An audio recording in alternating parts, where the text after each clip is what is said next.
अस्सलाम वालेकुम जी, कैसे हैं आप सब? होपफुली सब ठीक होंगे। अल्हम्दुलिल्लाह हम भी ठीक हैं, मज़े में हैं। और यहाँ पर आप चेक करें, इतना ज़्यादा किचन गंदा हो रहा था ना। वो वजह क्या हुई है गंदा होने की? ये कि मैंने सहरी में किचन को क्लीन ही नहीं किया, बल्कि मैंने आज सहरी भी बनाई ही नहीं थी। अबूज़र उठ गया था। अबूज़र जब उठ जाता है फिर उसका मूड ख़राब होता है, फिर चाहे उसको कुछ भी कर लो लेकिन उस वक्त उसने किसी के पास जाना ही नहीं होता सिवाय मेरे। तो उसकी वजह से फिर मैंने सहरी भी बाहर से मंगवाई। अब्दुल सुबह फिर ले आए थे चने वगैरह। बर्तन भी मैंने वॉश नहीं किए, कोई काम नहीं किया, और उसको सुलाने के चक्करों में ना बस फिर मैं लेज़ी हो गई। खैर फिर सोकर उठी तो मैंने सोचा कि अब सबसे पहले मैं अपना किचन क्लीन करूँगी। अब्बू थोड़ी सी सब्ज़ियाँ लेके आए थे, उनको वॉश करके फ्रिज में रखना था। जो फ्रिज में जाने वाली थी उनको फ्रिज में रखा, जो किचन में रखने वाली थी उनको किचन में ही रख दिया। तो इस तरह से जो है ना आज मेरा बहुत ज़्यादा, मैं कहती हूँ कि बिज़ी दिन था। इतनी मुझे फ़िलहाल नींद आ रही है ना, लेकिन मैंने वही बात कि नहीं, रेगुलर रहना है। अगर अच्छे अच्छे बच्चों की तरह वीडियोस जा रही हैं डेली बेसिस पे तो जाने दें। अभी आपको मेरे तलफ़ुज़ ऊपर नीचे होते नज़र आएंगे, नज़र नहीं आएंगे बल्कि सुनाई देंगे, तो आपने उसको इग्नोर करना है, क्योंकि मैं आप समझे कि नींद में वॉइस ओवर कर रही हूँ। और ऐसा होता है ना, जब आप अकेले होते हैं ना, फिर आपके लिए रमज़ान में थोड़ा सा मैनेज करना मुश्किल हो जाता है। टाइम कम होता है और काम ज़्यादा होते हैं, किचन के ज़्यादा काम होते हैं। क्लीनिंग आपने करनी है नहीं करनी वो एक बिल्कुल अलग मसला है, लेकिन किचन के काम आपने लाजमी करने होते हैं रमज़ान में। किचन क्लीन करना, अफ्तारी और सहरी की तैयारी करना। अगर हम आम रूटीन की बात करें तो आटा गूंदा नहीं है तो गुजारा हो जाएगा, लेकिन सहरी में, अफ्तारी में, मतलब रमज़ान की रूटीन में फ्रिज में आटा भी लाजमी हर वक्त गूंदा पड़ा होना चाहिए। तो यहाँ पर फ़िलहाल मैंने बर्तन वॉश किए हैं और सिंक साफ़ करूँगी। उसके बाद जो है ना मैंने चिकन भी वॉश करना था। चिकन वॉश करके उनके पैकेट्स बना के रख लेंगे ताकि हमारे लिए इजी हो जाए। जब हमने बनाना हो बस एक पैकेट निकालेंगे और बना लेंगे। लेकिन जब तक किचन क्लीन नहीं हो तो किचन में खड़े होने को भी नहीं दिल करता, इसलिए मैं सबसे पहले किचन को क्लीन कर रही थी कि बाद में जो है ना अफ्तारी की तैयारी करूँगी। जो भी बनाना है वो बाद में बनाऊँगी। सबसे पहले ये जो गंदा हुआ हुआ ना हमारा किचन, ये क्लीन हो जाए।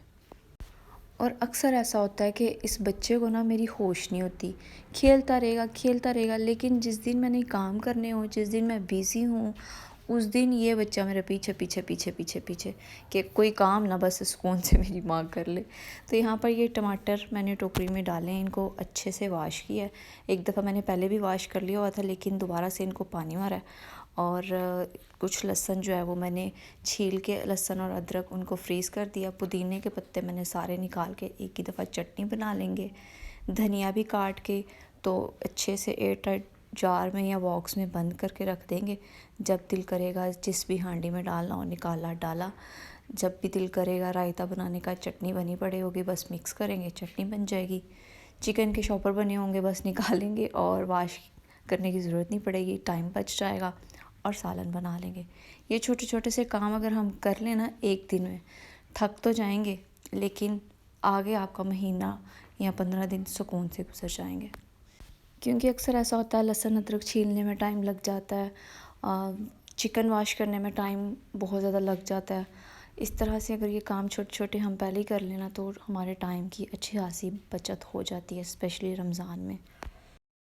और यहाँ पर मैं किचन साफ़ कर रही थी तो इतनी ज़्यादा मक्खियाँ आ गई हैं ना, गर्मी अभी आई नहीं है और मक्खियाँ पहले आ गई हैं। इन्होंने पहले ही आके ना खुशामदीद बोल दिया गर्मियों को। मच्छर, मक्खियाँ, छिपकलियों से तो मेरी जान जाती है ना, पता नहीं क्यों। शायद मुझे ना गर्मियाँ कुछ इसलिए भी अच्छी नहीं लगती कि ये जो छिपकलियाँ होती हैं ना, जो मर्ज़ी कर लें आप, इन्होंने आना ही आना है। अंडों के छिलके रख लें, स्प्रे कर लें, कुछ भी कर लें, ये बड़ी ढीठ होती हैं। इन्होंने फिर भी कहीं ना कहीं से नमूदार हो ही जाना होता है। तो इस वजह से जो है ना मुझे थोड़ी सी चिढ़ होती है कि गर्मियाँ बड़ी गंदी होती हैं। तो यहाँ पर देखें जी, चिकन भी मेरा सारा जो है वो वॉश हो गया। अब छोटे छोटे से इनके पैकेट्स बना लूँगी मैं, तो मेरे लिए जो है ना इजी हो जाएगा। बाकी किचन क्लीन करने के बाद मैंने फिर अफ्तारी की तैयारी करनी थी, बेसन मिक्स करना था। फ्रूट चाट जो है अब्दुल रहीम ने बनाई थी, अब्बू ने मुझे थोड़ी सी सब्ज़ी काट दी थी और इस तरह से जो है ना मिलजुल के हमने काम कर लिया था। लेकिन उसके बावजूद मैं इतनी ज़्यादा थकी हुई हूँ ना कि बस वॉइस ओवर करने के बाद वीडियो अपलोड होनी है और मुझे पता भी नहीं चलना कि मैंने कहाँ जाके गिरे हो रहा है। क्योंकि अफ्तारी करते ही जो नींद आती है ना, मैं आपको क्या बताऊँ, उस नींद का क्या ही मज़ा है। लेकिन अगर आप नमाज़ पढ़े बगैर सो गए हैं तो फिर आप लेज़ी हो जाएंगे, फिर आपकी नमाज़ रह जाएगी। इसलिए मेरी कोशिश होती है कि पहले नमाज़ पढ़ लूँ, चाय पी लूँ, फिर ही एक दफ़ा जो है ना मैं लंबी तान के सोऊँ। और वैसे भी जब तक अबूज़र नहीं सोता तो मेरा सोना बिल्कुल भी मुमकिन नहीं होता। पता नहीं क्यों मुझे शुरू से आदत है कि ये जाग रहा हो ना तो मैं मुझसे नहीं सोया जाता। बेशक ये अम्मी अबू के पास खेल रहा हो, अब्दुल रहीम के साथ कहीं गया हो, लेकिन जब तक ये नहीं ना होता पास मेरे तो मुझे नींद ही नहीं आती। तो यहाँ पर बस मेरा किचन हो गया था क्लीन और अब मैं अफ्तारी बनाने की तैयारी करने लगी थी। उससे पहले मैंने जो है नमाज़ पढ़नी थी। नमाज़ पढ़ के मैं सोच रही थी कि थोड़ी देर लेट जाती हूँ, लेकिन बात वही है कि लेटती तो काम मज़ीद जो है ना लेट होते। अफ्तारी का टाइम वैसे भी कम रह गया हुआ था क्योंकि मैं ब्रेक ले लेके काम कर रही थी। अबूज़र ने आज बहुत ज़्यादा तंग किया हुआ था। तो कोई बात नहीं, खैर काम हो गया, दिन गुज़र गया, अच्छा गुज़र गया, अल्हम्दुलिल्लाह अल्हम्दुलिल्लाह। तो बस जी अपना ख्याल रखें, हमें दुआ में याद रखें। स्पेशल दुआ जो है ना किया करें अपने पाकिस्तान के लिए, उन तमाम लोगों के लिए जिनके पास औलाद नहीं है, अल्लाह ताला उनको औलाद दे। जो बीमार हैं अल्लाह ताला उनको सेहत दे। जिसकी जो नेक ख्वाहिश है अल्लाह ताला वो पूरी कर दे। जिसके पास घर नहीं अल्लाह ताला उसको घर दे दें। जो भी दुआ है ना बस जिसकी वो कबूल हो जाए, आमीन सुम आमीन। इंशाल्लाह फिर नेक्स्ट वीडियो मिलेंगे। अपना ख्याल रखें। किचन हमारा बिल्कुल क्लीन हो गया। ओके जी, take care, bye bye and अल्लाह हाफिज़।